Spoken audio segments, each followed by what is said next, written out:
कोई भी व्यक्ति, कोई भी घटना, कोई भी परिस्थिति, ध्यान से सुनो, तब तक तुम्हें घसीटती रहेगी जब तक नाम रूप नहीं चल रहा है।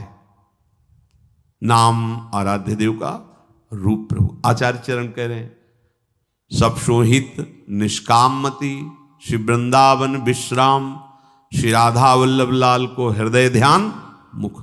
पकड़ो, बात पकड़ो, आचार्य की बात है।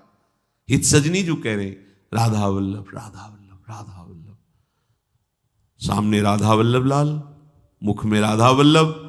कुछ समय बाद ये जो रूप राधा वल्लभ जी का देख रहे हो, इससे कोटि मनमतहारी युगल सरकार मिले हुए बैठे, युगल रूप दर्शन होने लगेगा। वो प्रियालाल, निहाल हो जाओगे हृदय से। इसलिए तुम्हारे आकर्षण हो रहा है कि तुम हृदयेश्वर प्रभु से अपना परिचय नहीं बनाए हो, इसलिए प्रकृति आकर्षित। प्रकृति सत्ता शून्य नजर आएगी। कोई ऐसा सुंदर यहाँ नहीं, कोई सुंदरता नहीं यहाँ सुंदरता है, क्या सुंदरता है? जो भी कुछ आकर्षण है वो कृष्ण का है, तुम समझ नहीं पा रहे हो। कौन सुंदर? आज तक एक रूप भी ऐसा नहीं आया दृष्टि में कि दोबारा सोचना पड़ो क्या कितना सुंदर या सुंदरी है। मन मलिन है, नेत्र मायाकृत आकर्षण में लगे हुए, इसलिए आरोप कर रहे हो कि आप सुंदर हो। हमने दर्शन किए थे, ऐसे बैठे सीढ़ी पे, सामने ही रहते थे, एक एक बाल काटा, बताओ इधर का उधर, मतलब आरोप है उनको कि मैं सुंदर हूं। अरे आओ, सुंदरता की बाजार लगी है, तुम्हें दिखाएं। दासी की सुंदरता देखकर करोड़ लक्ष्मी मूर्छित हो गई। अभी तो सुंदरता की दास की बात ही नहीं कह रहे। लक्ष्मी कोटि विलक्ष लक्षण लसल लीला किशोरी सतई। करोड़ लक्ष्मियां आश्चर्यचकित हो जाए, ऐसी हमारी स्वामी जी की दासियां सुंदर है। फिर मधुरात जो महान सौंदर्य समुद्र लाल जो लुभायमान उन प्यारी जी के रूप को कौन बताए? मधुराधिपति अखिलम मधुरम, जिनका सब कुछ मधुर है, वो प्रभु श्री स्वामिनी जी के। हाँ, तू मुख चंद्र चकोरे नैना, राधे तू मुख चंद्र चकोरे नैना। अति आरती अनुरागी लंपट, भूल गई गति पलहू लगे ना, लालजू महाराज के लिए। हर बरात मिलवे को निश दिन मिले ही रहत, मनो कबहू मिले ना। ऐसा तो सौंदर्य प्यार किसको देखना चाहते हो? कोई व्यक्ति यदि तुम्हें लुभायमान कर रहा है तो तुम भगवत विमुख हो। इसलिए कोई वस्तु तुम्हें प्रिय लग रही, लुभायमान कर रही, उसका कारण है भजन नहीं तुम्हारे अंदर। कोई घटना तुम्हें विक्षिप्त कर रही है, इसका मतलब भजन नहीं। कोई परिस्थिति तुम्हें प्रभावित कर रही, इसका मतलब हरि भरोसा नहीं। कोई भी वस्तु, व्यक्ति, स्थान, घटना, परिस्थिति तुम्हें प्रभावित नहीं कर सकती। मुस्कुरा के निकलोगे, ये हरि शरणागत का बल होता है। ये हरि शरणागत का बल होता है। महाप्रभु चैतन्य देव जी हा कृष्ण रो रहे थे, विलाप कर रहे थे। कुछ सुंदरियां वहां से निकली जो देह व्यापार करती थी। उन्होंने कहा, देखो नया सन्यासी है, कैसे रो रहा है। कहा, हमारी जैसों का संग नहीं मिला होगा इसलिए रो रहा है। जिसकी दृष्टि जैसी होती वैसे तो देखने को मिलता है। तो उनका नहीं, ये कुछ विलक्षण नजर आते हैं। बोले अभी हम चेक कर लेते हैं। वो अपनी गुमान में नजदीक गए। ए, किसके लिए रोते हो? नेत्र से पलटे, आंसुओं से भरे नेत्र, चरणों की तरफ झुके। मां, हमें पता है कि आप हम पर कृपा करने आए हो, मुझे कृष्ण प्रेम दे दो। और देखते सारी की सारी मलिनता गई, वो खुद रोने लगी। हाय, मैं ऐसे परम पवित्र की प्रति क्या। उनकी दृष्टि में कोई सुंदर, उनकी दृष्टि में कोई आकर्षण, जहां कृष्ण प्रेम का रंग चढ़ता है उसे कोई प्रभावित कर सके? कोई व्यक्ति, वस्तु, घटना, परिस्थिति उसे डिगा सके? नहीं। इसीलिए गुह्यतम बात है, एकमात्र प्रभु का आश्रय लो, हृदय से आश्रय लो, और नाम न छूटने पावे। कोई तुम्हें परास्त नहीं कर सकता। परास्त होते हुए भी विजय श्री तुम्हें मिलेगी। दोनों बातें समझो, कोई तुम्हें परास्त नहीं कर सकता और परास्त होते हुए भी विजय श्री तुम्ही को मिलेगी। अब इस बात के रहस्य को समझने के लिए भजन करोगे तो समझ में आ जाएगा। प्रत्यक्षावगमम, इसका फल प्रत्यक्ष होता है, भविष्य में नहीं।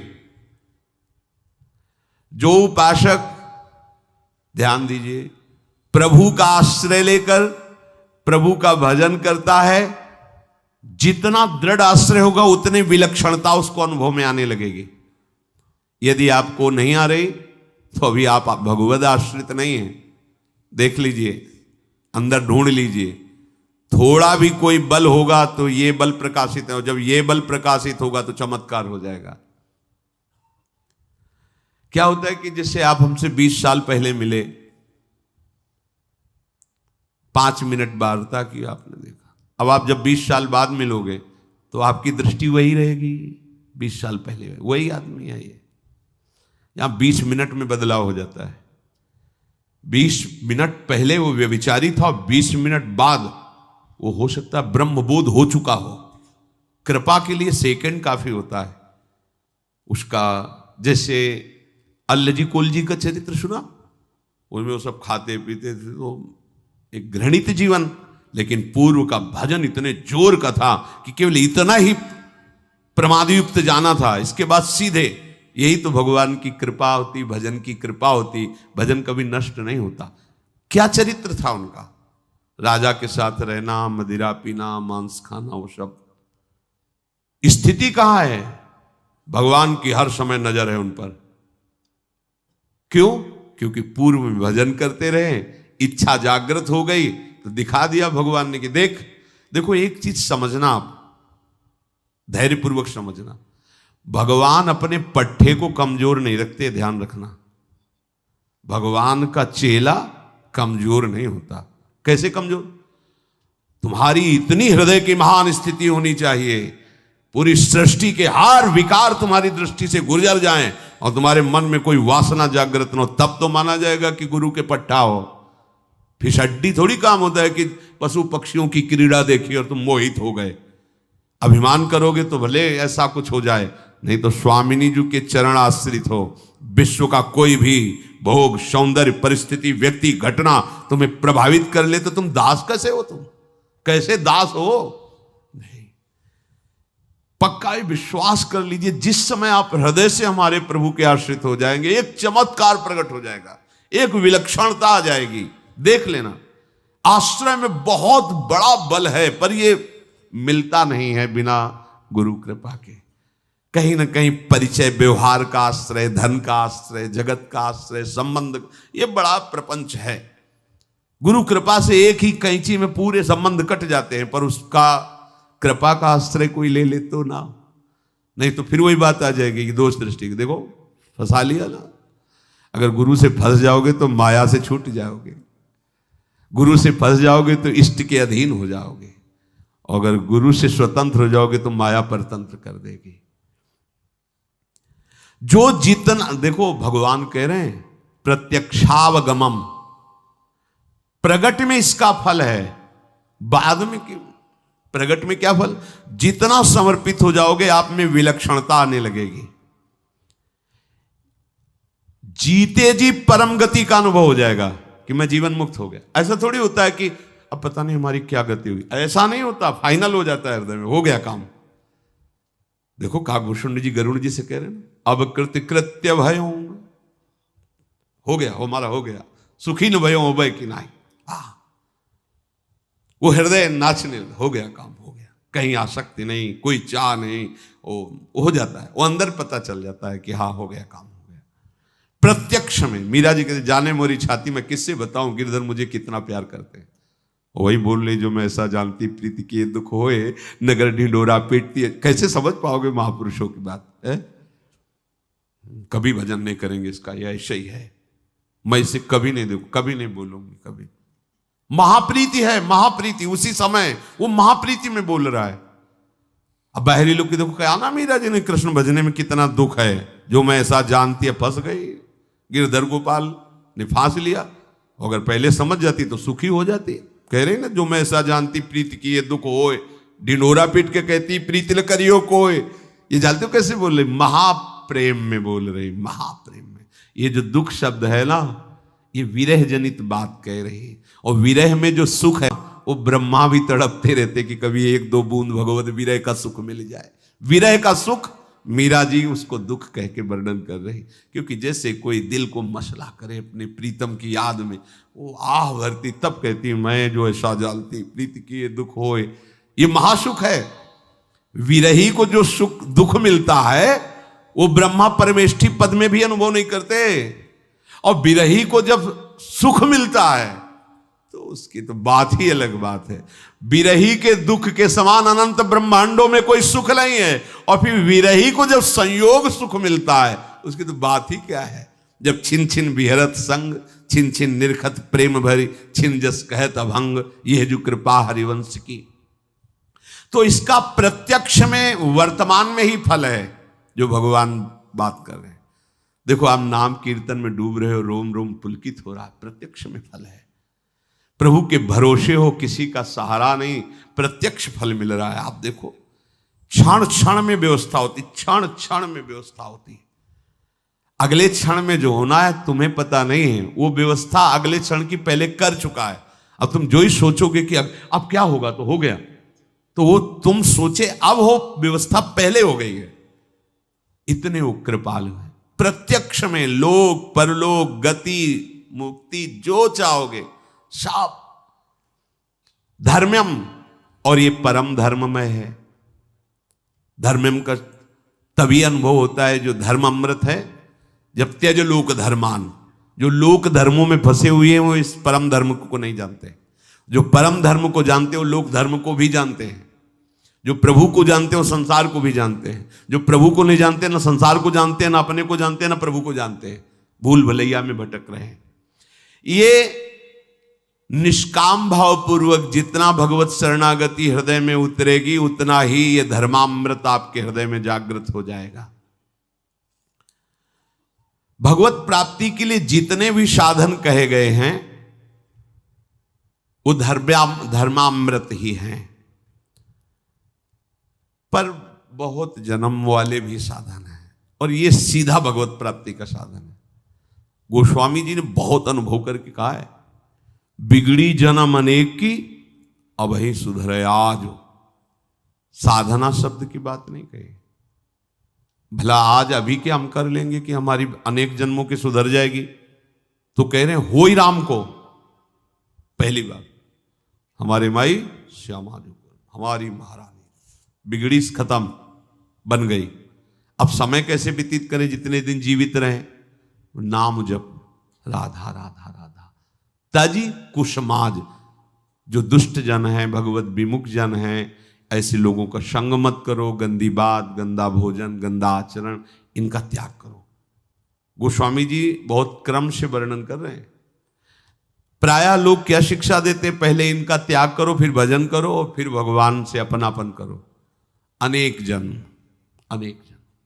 इसी जन्म में अभी काम बनाना है तो हम श्री जी के, तुम्हारा काम हो गया, तो अभी तो जीवित हैं, नाम जप करो, कभी कोई बुरा आचरण मत करना। और ये काम इससे होता है कि हम महारानी जी के हैं, हम तो लाडली जी के हैं, भाई अब हमसे कुछ बने ना बने, हमारी तो श्री जी हैं, हो गया काम। यही होना चाहिए, अंदर बैठा रहना चाहिए, यही ये बल रहना चाहिए। साधन हो रहे उनकी कृपा से, हमें उनको फल की चाह की नहीं। हमारा काम लाडली जी से बनेगा, साधन से नहीं। कल पैर टूट जाए, परिक्रमा बंद, हाथ टूट जाए, माला जब बंद, कैंसर हो जाए, किडनी फेल हो जाए, तो चिंतन खत्म, उसी का चिंतन होगा। फिर अगर महारानी जी का बल है तो हमने साधन बल लिया ही नहीं था कि साधना से भगवत प्राप्ति होगी। हमने तो महारानी जी का बल लिया था, तो सब नष्ट हो जाए तो भी हमें श्री जी मिलेंगी। ये खास बात अंदर की है, श्री जी का भरोसा। ये हम ऐसे नहीं कह रहे कि साधन वादन किया नहीं और ऐसे ही पढ़ पुढ़ के बोल रहे हैं। भगवत कृपा से दोनों पक्षों को देखा है खूब, तब हम ये बात तुम्हें कह रहे हैं। जहां बात कर रहे हैं यहीं बैठ जाओ, आगे निकल चलो, पीछे से दौड़ने की जरूरत नहीं। ट्रेन जिस स्टेशन में खड़ी यहीं से बैठो। कहाँ से ट्रेन चली है, यहाँ कब पहुंची है, कितना समय लगा है, तो जाओ फिर पीछे, जहां से ट्रेन बन करके चली वहां से आओ। और बुद्धिमान कौन है? जिस स्टेशन में खड़ी आप जहां हो वहीं से उस पर वो आगे की यात्रा शुरू हो गई। बस यहीं से सवार हो जाओ, हमारी महारानी जू, हमारी लाडली जू। हे लाडली जू, अब आपसे ही हमारी सारी बात बनेगी, हमारे तो आप ही। ये अंदर से सहज भाव में आ जाओ, सहज। बस लाडली ऐसा शुद्ध साधन बनेगा जो पूर्ण निर्दोष होगा, वो आम होगा नहीं। क्योंकि आप देख रहे हो कि हमसे नहीं बन रहा है, आपसे सच्ची कह रहे हैं। यहां मशीन अलग फिट हो जाती है, ब्रह्मा ने जो बनाई ना मशीन, वो रिजेक्ट करके निकाल दी जाती है। यहां कृपा से मशीन फिट हो जाती है। सच्ची कह रहे हैं, अपनी पढ़ी लिखी सोची समझी सब कूड़ा करकट कर दिया जाता है, अब वो सीधे आता है। प्रियालाल सीधे क्या करना है, कैसे चलना है, वो सीधे हो जाता है। अब बीच में किसी की जरूरत नहीं होती, प्रियालाल स्वयं संभालने लगते हैं, स्वयं बागडोर अपने हाथ में ले लेते हैं। पर जिसका एकमात्र भरोसा लाडली लाल होते हैं, अव्ययम। अब उस उपासक में कभी भी किंचन मात्र भी कोई कमी नहीं रह जाती। देखो, जब तक हम करेंगे तो कमी ही कमी रहेगी। श्री भोलानाथ जी महाराज भोरी सखी कह रहे कि हे प्रियाजू, कभी कभी दुविधा खड़ी हो जाती है हमारे सामने। बहुत ऊंची स्थिति के महापुरुष हैं। दुविधा में कछु लख न परे, सोच सोच चुप रहिए प्यारी, मुख सो कहा उचरे, दुविधा में कछु लख न परे, जब हो अपनी ओर निहारत, आशा कछु न परे, कि कहां मैं कहां अलबेली राधा, काहे को चित्त धरे। प्यारी जू, कभी कभी दुविधा खड़ी हो जाती है, तब चुप हो जाता हूं और सोचने लगता हूं कि क्या मैं मुख से बोलूं हमारे माई श्यामा जू को राज, क्या बोलूं। जब अपनी ओर निहारता हूं तो बोलने की हिम्मत नहीं रहती। कैसे बोलूं, कहां मैं नीच और कहां अलबेली सरकार सी किशोरी जू।